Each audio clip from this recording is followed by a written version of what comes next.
Okey, masuk kepada contoh 1. Okey, contoh 1, permudahkan ungkapan algebra berikut. Okey, awak tengok A.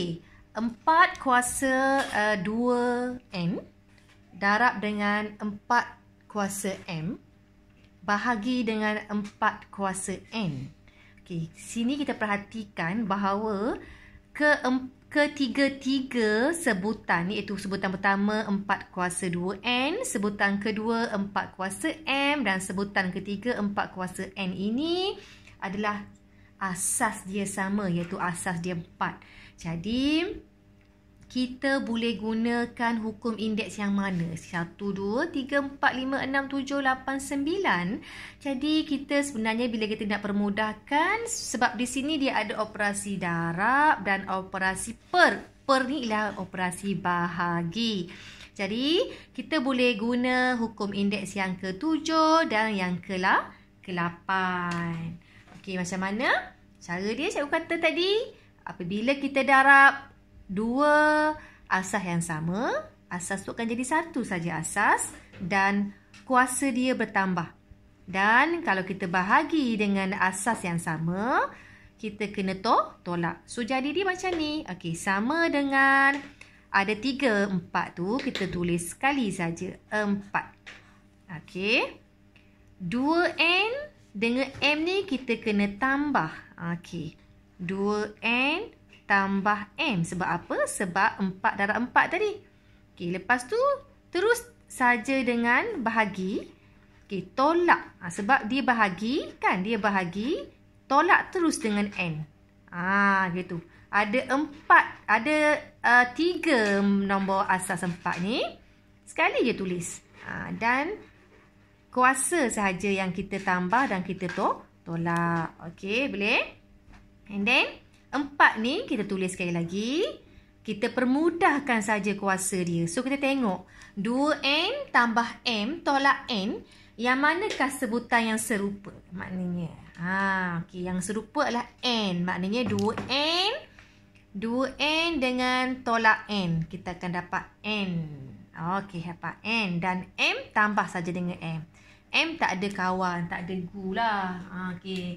So jawapan dia 4 kuasa N tambah M. Itu saja, sebab ayat dia ialah ayat yang dia suruh bukan selesaikan. Ayat yang dia suruh adalah permudahkan. Ni. Bila permudahkan maksudnya that's all. Maknanya kita permudahkan saja apa yang boleh dipermudahkan. Okey, boleh? Nombor yang seterusnya B. Sama juga kita tengok. Okey, sebutan pertama 3 kuasa M tambah 2. Sebutan kedua 3 kuasa M. Sebutan ketiga 3 kuasa M juga. Okey, jadi kita tengok. Okey, kita tengok dua sebutan ni ialah tolak. Dua sebutan ni adalah tolak. Yang ni ialah kita bahagi. So apa yang perlu kita buat? Kita tak boleh guna hukum indeks yang ke-7 ni. Sebabnya tolak. Dia kena darab baru boleh tambah ni. So apa yang perlu kita buat? Okey. Siapa tahu ni? Jadi di sini kita nak guna hukum indeks yang mana? Hukum indeks yang mana ni? Okey, jadi kita hukum indeks yang ke-7 juga sebenarnya boleh guna. Tapi kita reverse sikit, kita terbalikkan dia. Sebab kita tengok kat sini 3 kuasa M tambah 2. Dia sebenarnya yang sebelah kanan ni. A kuasa M tambah 2. Dia kita boleh pecahkan yang kat sini ni. Kita boleh pecahkan kat sini ni. M tambah 2 kita boleh pecahkan. Dapat balik yang sebelah kiri dia tu. Kita akan dapat. Okey. Sama dengan 3 kuasa M ni sebenarnya dia adalah darab dengan 3 kuasa 2. Ni. Yang ni. Yang ni. Okey, yang ini. Okey, boleh? And then kita tolak dengan 3 kuasa M. Yang belakang dia tu. And then kita perkan dengan 3M ni. Okey, boleh? Okey.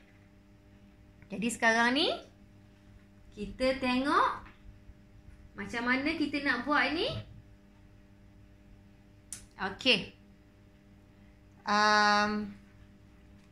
Untuk 3 kuasa M ni, dia sebenarnya dia adalah 3 kuasa M ni sebenarnya kalau 3M ni dia darab dengan 3 kuasa 2. Untuk 3M ni dia sebenarnya adalah darab dengan dia sebenarnya darab dengan 1 ni. Yang ni dia sebenarnya darab dengan 1. Kenapa cikgu tulis 1? Sebab cikgu nak faktorkan yang sama.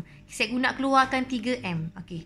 Jadi kalau cikgu keluarkan 3M duduk kat luar. Okey. Untuk dekat sini, untuk yang sebelah sini ni, 3M kuasa 3 kuasa 2 ni, apa yang tinggal bila cikgu keluarkan dia? Jadi yang tinggal lah 3 kuasa 2. Gitu. Tolak. Lepas tu untuk yang ni, kita faktorkan, kita keluarkan 3 kuasa M, apa yang tinggal? Takkan kosong pula. Jadi dia sebenarnya tinggal dia 1. Kalau kita expand balik dia, kalau kita kembangkan balik dia, 3 kuasa M darab 3 kuasa 2, dapat balik 3M darab 3 kuasa 2. Tolak 3M darab dengan 1. Dapat 3M darab dengan 1. Okay, that's why dapat 3 kuasa M juga. Kalau lah awak letak kosong dekat sini, 3M darab kosong, dapat kosong kat sini. So tak boleh kosong. Maknanya bila kita dah keluarkan dia, kita dah faktorkan dia, dekat tapak dia tu mesti letak 1. Okay, boleh? So kita perkan dengan 3M yang besar tadi. Okay. And then, nampak tak ni? 3M dengan 3M ni, sebenarnya kita boleh mangsuhkan dia. Ataupun boleh bahagilah 3M bagi 3M. Bagi dengan nombor yang sama, tinggallah 1 kan. Habis tinggal 1 kan. Okay, jadi apa yang tinggal? Tinggal dia 3 kuasa 2 tolak 1. Selesai lah. 3 kuasa 2 tu 9. 9 tolak 1 dapatlah 8. Okey, nampak tak? Nampak tak dia punya penggunaan hukum indeks? Bukan sahaja daripada kiri ke kanan, tapi kanan ke kiri. Maksudnya bukan sahaja A kuasa kosong dapat 1. Bukan sahaja A kuasa M darab A kuasa N sama dengan A kuasa M tambah N. Maksudnya daripada A kuasa M tambah N juga kita boleh ambil yang sebelah kiri ni, iaitu A kuasa M darab A kuasa N. Sama juga kalau kita jumpa A kuasa M tolak 1. Dia juga sebenarnya bermaksud A kuasa M bahagi A kuasa N. Gitu. Sama juga dengan kat sini. Dia bagi A kuasa 1/2. Dia juga sama maksud dengan punca kuasa 2A. Sama juga dengan kat sini. A kuasa 1/3. Dia juga sama dengan punca kuasa 3A. Okey, boleh?